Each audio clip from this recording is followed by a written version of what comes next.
BNP নামক দলটিরই অভিজ্ঞতা রয়েছে কিভাবে দুর্নীতির লাগাম টেনে ধরতে হয়।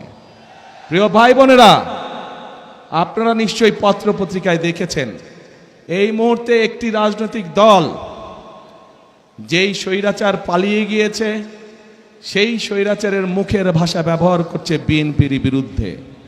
ঠিক সেই স্বৈরাচার যেভাবে বলতো তাদেরই ভাষা ব্যবহার করছে বিএনপি। তাদের বক্তব্য যে দুর্নীতিতে বলে চ্যাম্পিয়ন ছিল। তা আমার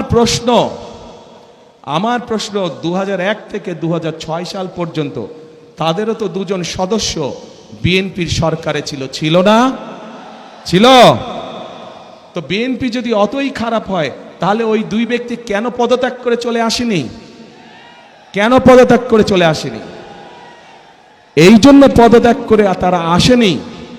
তারা সরকারে ছিল এবং তারা ভালো করেই জানতো যে খালেদা জিয়া কঠোর হস্তে দুর্নীতি দমন করছে, এবং যেই দলটি এখন এই কথা বলছে তাদের যেই দুই সদস্য বিএনপি সরকারের অংশ ছিল তারা ভালো করেই জানতেন যে খালেদা জিয়া দুর্নীতিকে প্রশ্রয় দেয় না, এবং সব ধরনের আন্তর্জাতিক পরিসংখ্যান বলে খালেদা জিয়ার সময় যে স্বৈরাচার পালিয়ে গেছে তার সময় দেশ দুর্নীতিতে নিম্ন গতিতে ছিল, এবং খালেদা জিয়া যখন 2001 সালে দেশ পরিচালনার দায়িত্ব পায় তখন ধীরে ধীরে বাংলাদেশ দুর্নীতির কারাগার থেকে বের হতে শুরু করলো।